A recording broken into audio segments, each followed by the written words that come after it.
Oshkosh Media is government programming on GovTV, community programming on Life TV, and community radio on Oshkosh FM 101.9.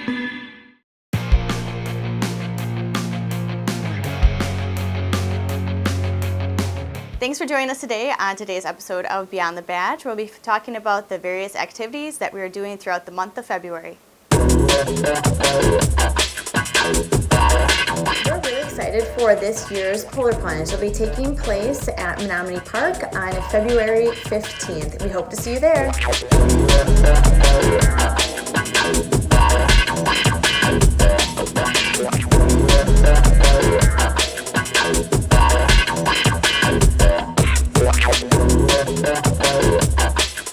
One of the cool things about the Special Olympics events that we do, including the Polar Plunge, is that all the money we raise stays locally.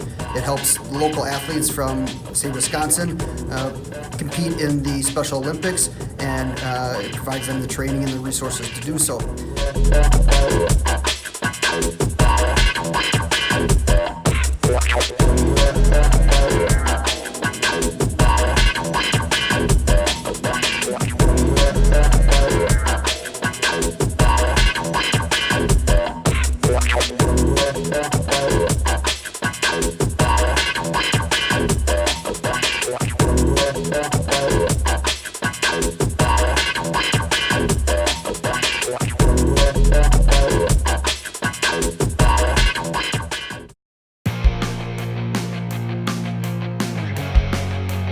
I am Officer Danny Jo Burns from the Oshkosh Police Department. I work second shift patrol. I grew up here in the city of Oshkosh, as well as had the opportunity to work as community service officer for the Oshkosh Police Department while attending college. The reason I wear the badge is because I like that being a police officer allows you to help people in a more in-depth way, as well as the variety of the calls. Every day is something different scenario, different interactions with people in the community, as well as always constantly learning. Developing that partnership with people in the community is key for me, and why I wanted to be a police officer. Even when I'm not on duty, I like to be involved in the community, learn more about everybody and how myself as a police officer can better serve the community.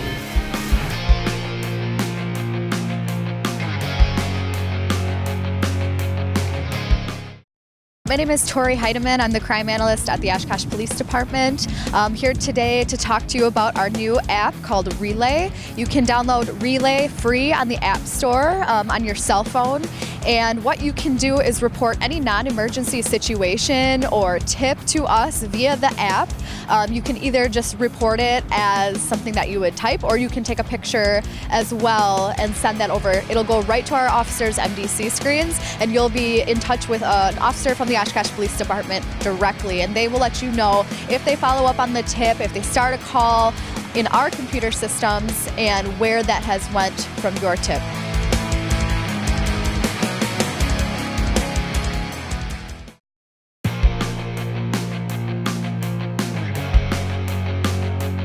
This year's charity hockey game called Guns and Hoses will be taking place on February 29th at 3 o'clock p.m. at the Oshkosh YMCA located on 20th Avenue. We hope to see you there.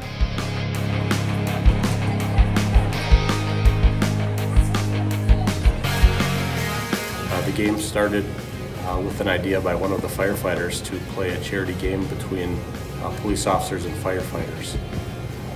The game started as a number of agencies from different areas around the Fox Valley contributing officers and firefighters who have hockey playing experience in order to play a competitive game, and is something that's really kind of coveted around the valley by guys that have experience playing hockey.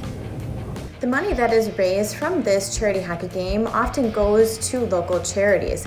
And some of the local charities in the past that have received money from this include Project Home and NAMI.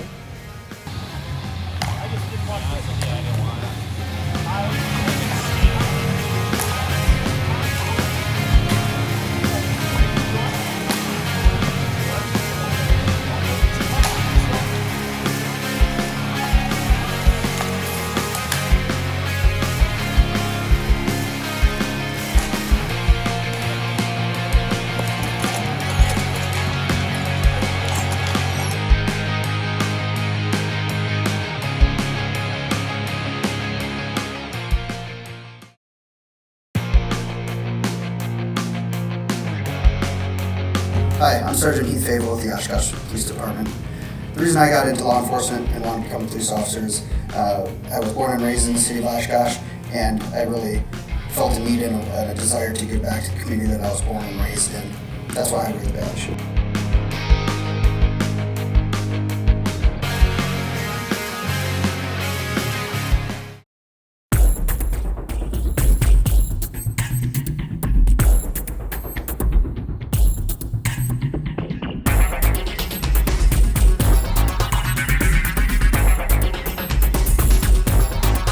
Through a partnership with the Oshkosh Area Community Foundation, the Oshkosh Police Department is proud to announce our participation in Project Lifesaver. Project Lifesaver is a program designed to help public safety proactively search for and locate missing persons suffering from Alzheimer's, dementia, and other conditions such as autism. The startup and implementation costs were fully funded by the Oshkosh Area Community Foundation. And I would like to thank the foundation, and specifically Carlene Grabner, who's standing behind you, who you can speak with later on, who's here today, for graciously helping the community with this. Project Lifesaver began in Hampton Roads, Virginia, where I'm from, and has been incredibly successful in locating lost individuals in their worst time of need. It's been a goal of mine to bring this program to Oshkosh since coming here over a year ago as Chief of Police. This passion comes from the knowledge of our senior community here in Oshkosh, and from personal experience in Virginia, where sadly we lost an Alzheimer's patient who was later found deceased in a ditch. I firmly believe that if we had this technology at that time in Virginia, she would not have died. Here in Oshkosh, just a few months ago, a tragedy was averted when a senior citizen suffering from dementia wandered from home and by pure coincidence was found on the railroad tracks by a passerby. She was kneeling down on the tracks. We hope to avoid any tragedies such as this in the future. I've always believed that the success of any initiative will be driven by someone who has a passion for that initiative. To that end, I have asked Sergeant Todd Rogge to lead this program for us. Sergeant Rogge is infinitely aware of the dangers facing families who are caring for family members who are impacted by these challenges. He has a son who suffers from autism. I'd like Sergeant Rogge to come forward to explain more about the program for you. Sergeant Rogge? Thank you, Chief. A 6-year-old autistic child goes missing while walking their puppy. An 80-year-old woman with Alzheimer's walks away while the family eats dinner at Thanksgiving. These stories go on and on. Over 5 million people in the United States have Alzheimer's, and approximately 1 child in every 68 will be born with autism. These numbers are expected to skyrocket, and well over 50% of these people will wander. They won't know to ask for help. They won't speak out. Many of them are nonverbal. They will find themselves in critical emergencies. They're unaware of their situation. Nearly half of them will die. And many can become injured or fall victim to predators. These risks rise after 9 to 12 hours, and at 24 hours, the risk of recovery becomes about 50%. The number of families, people, and communities experiencing this risk will grow dramatically in the next 2 years. If you're not yet touched in some way by Alzheimer's, autism, or another cognitive disorder, chances are you will be within the next several years. You will find it among your neighbors, your friends, your coworkers, their families, and perhaps within your own family. The citizens of Oshkosh can rest assured knowing that there's a program available to help them handle these frightening situations. And that program is Project Lifesaver. Project Lifesaver is an innovative rapid response program designed to aid victims and families suffering from Alzheimer's and other related disorders such as autism and Down syndrome. Project Lifesaver deploys specially trained teams with the most reliable technology available to quickly locate and return wandering adults and children to their families and caregivers. Project Lifesaver relies on radio technology and specially trained search and rescue teams.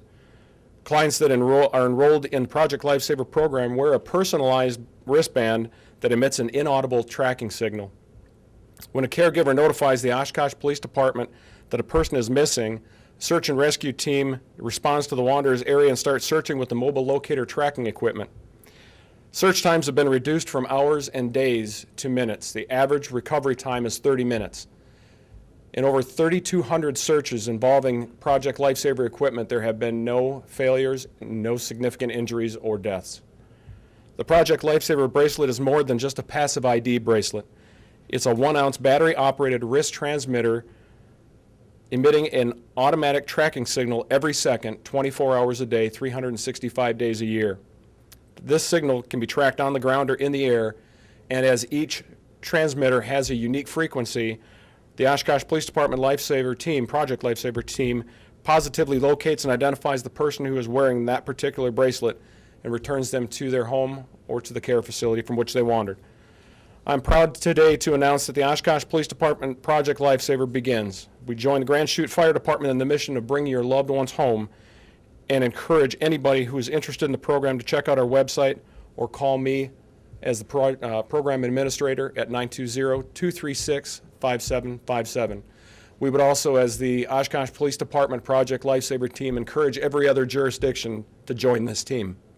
You can call me as the program administrator. I'm the sergeant of training. My number is 920-236-5757. We will be training a certain number of officers as electronic search specialists. In the event that we have a client that goes missing, the caregiver would call us. We would deploy our teams and the equipment to the scene of where they were last seen, and they would begin searching at that point. As Chief Smith said before, the Oshkosh Area Community Foundation was very generous in helping us start this program. The cost to the caregiver would be $300. It's a one-time fee for the transmitter. That's the actual cost for purchase for us. That helps us sustain the program. There would also be a $25 annual maintenance fee. That means it takes care of the cost of bands and batteries for us to come in. We come in home once a month and change out the battery, change out the band, inspect the actual transmitter to make sure that it's operating properly.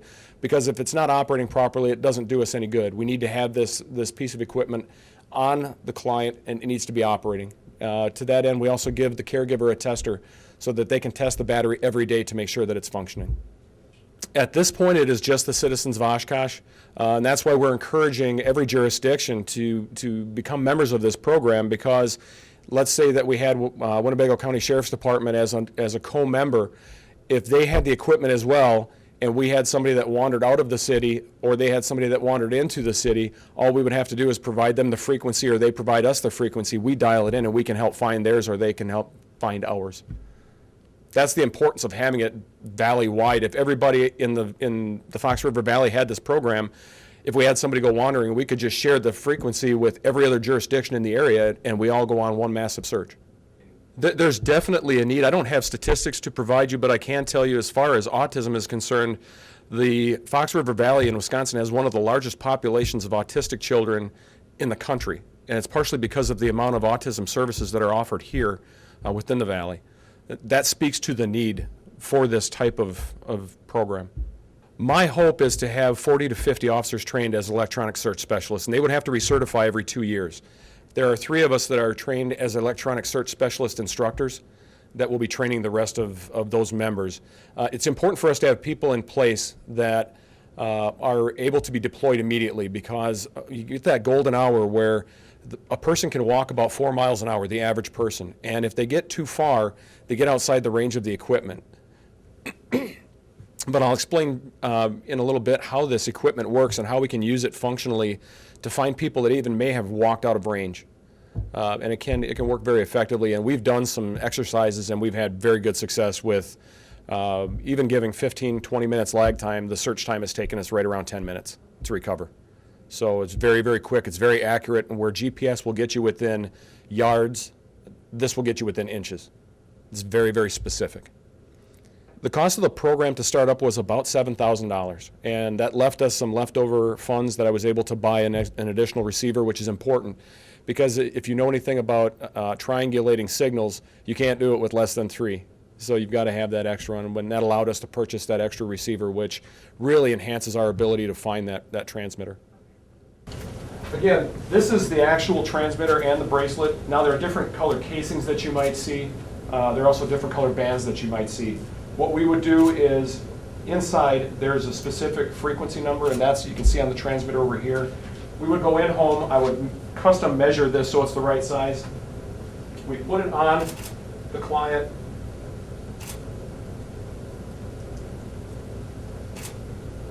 Snap it on here. There we go.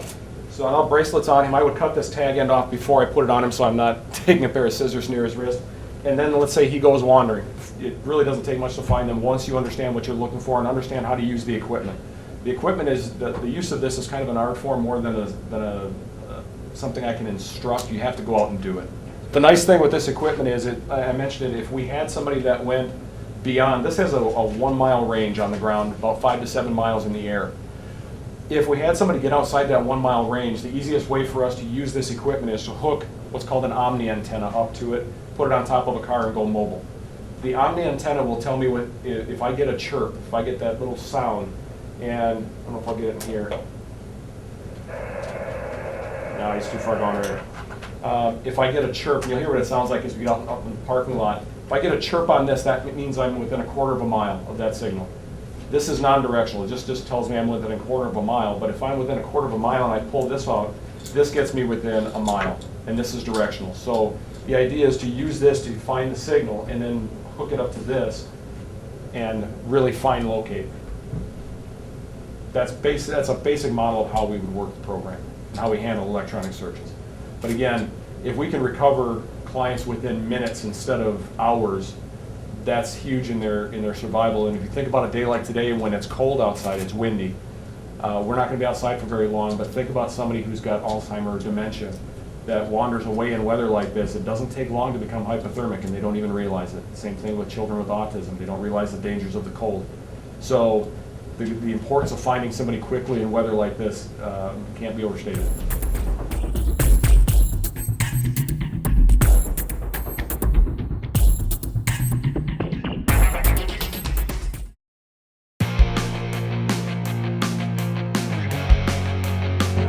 Hi, I'm Lieutenant Matt Harris with the Oshkosh Police Department. I'm the second shift patrol lieutenant here. I've been here for about 16 years, and the question of why do I wear the badge can be answered by, if not me, then who? Looking back at my upbringing in my childhood, I had two very hardworking parents who are the people who would give the shirt off your back. They would do anything for you, and they instilled those values in my sister and I. She became a nurse, I became a police officer, and we both chose professions where we can serve people and help people. That's one reason why I wear the badge. Another reason why I wear the badge is because it's a very rewarding profession. I've had the opportunity in my career to save lives, but then more on a daily basis, I have the opportunity to help people and make a difference in their lives. That might be by being a voice of reason, a sense of calm, restoring order in a chaotic situation, and helping people. That might be done through making arrests. It might be done by talking to people. It might be done by guiding somebody to a community resource that they need, and overall helping people in those situations. Another reason why I wear the badge is because I want people to have someone to look up to and possibly be a mentor to those people. I have a wife and 4 children, and I want my kids to know that every day that I go to work, there's a potential that I could help somebody and make a difference in their lives. Along with that, I'm a teacher. I'm fortunate to be an instructor at Fox Valley Technical College in the Criminal Justice Division, and my interactions with students are something that I see as positive, and hopefully I'm going to instill my values in them as they begin their law enforcement career.